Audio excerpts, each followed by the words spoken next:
Aaron Sampson here to get you started in Watch Dogs Multiplayer Online Decryption Mode. Alright, Watch Dogs Multiplayer, let's get you fired. Oh, how do you get past this minigame? The starting the game minigame. Mother, let's get you trying to launch Watch Dogs. Mother shit. Okay, Watch Dogs Multiplayer Vehicle Mayhem Appalooza. Let's start with the first question. Why should you take time out of your busy Aiden Pierce schedule of hacking rabbits, foul-mouthed salmon, or forklifting your own car repeatedly? Yeah, looks like this is over before it really started. Well, for starters, you can level up Aiden's skills like a boss before ever taking on the game's various chronic masturbators.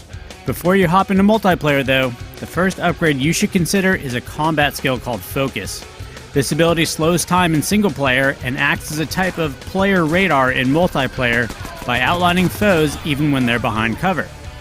After that, focus on hacking skills such as traffic lights, bollards, and bridges, which you will need to make a hasty escape. Also keep an eye on the separate notoriety skill tree that levels up through online play. The first unlock increases damage versus vehicles, which is something you want. Now for the rundown. Online Decryption Mode pits 3 to 8 players against one another in both teams and riding solo. It's also one of the modes you can get into right away without having to play much of the campaign. Regardless of the setup, the premise is this.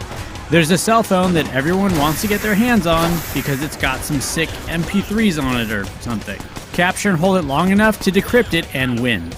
You can capture the celly by either killing the guy or gal holding it, or simply tailing them long enough to steal it wirelessly. One of the most important things you can do in this mode is get your hands on a fast car. It's not worth going after the cell if you can't either make a fast getaway once you get it, or keep up with the current phone carrier. So again, step 1, get a fast car.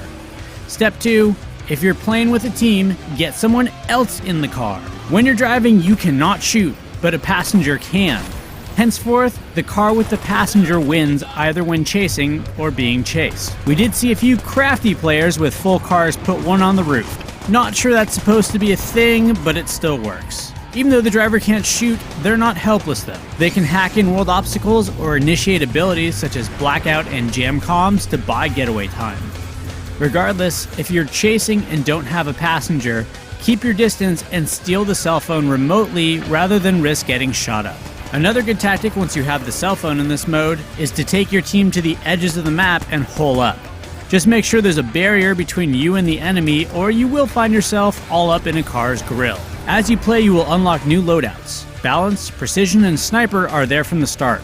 Firepower, heavy duty, and Chicago Way open up after that. If you flip to the online contracts menu, you'll see a host of guns you can unlock through online decryption, hacking, racing, and tailing multiplayer modes. These new loadouts have some interesting weapons, but their usefulness is questionable. The grenade launcher, for example, from the firepower loadout is great for juggling players at the end of a round and can destroy certain types of cover, but doesn't have a big enough blast radius or do enough damage versus cars to be recommended. The Tommy gun from the Chicago Way loadout also looks great, but barks a lot louder than it bites. Honestly, you'll be fine if you just stick with the balanced loadout. If you're really good, you can set up an IED from, say, the precision loadout, get the cell phone, and then lead your foes into a trap. Next, let's talk about some general driving combat tips. For starters, be the first out of a car or don't get out at all. When doing a vehicular manslaughter, it often takes hitting a player twice to kill them. So run them over, then quickly flip it in reverse and run them over again. If your foe has a cell and gets into a car first, blow out the tires to make sure you can catch up with them if you don't feel like you can make an immediate kill shot. Finally, learn the rules of the Watch Dogs world. You can drive through most things, but trees and tall hedges are indestructible. You can also snap to cover on some things, but not others. Using a car for cover may leave parts of your body hanging out just to be shot. You can take cover behind a porta potty, but someone can blow it up. Knowing what you can climb or not is a matter of winning or losing in decryption mode. Oh, and go crazy on the driving. Going upstairs? Legit. Making a jump to the train tracks? Legit. You get the idea. So share your thoughts on Watch Dogs multiplayer. Are you in online decryption mode or spending all your time tailing other players in 1v1 matches? Let us know what you think in the comments below, and we'll see you out in Chicago, and probably run you over. fuck your fishing rods. A bitch stacking eggs, raw selling on the corner like a motherfucking pro. Watch my income grow, slapping all the fucking phones. You can't catch me, bird ass cracker, cause I go against the flow.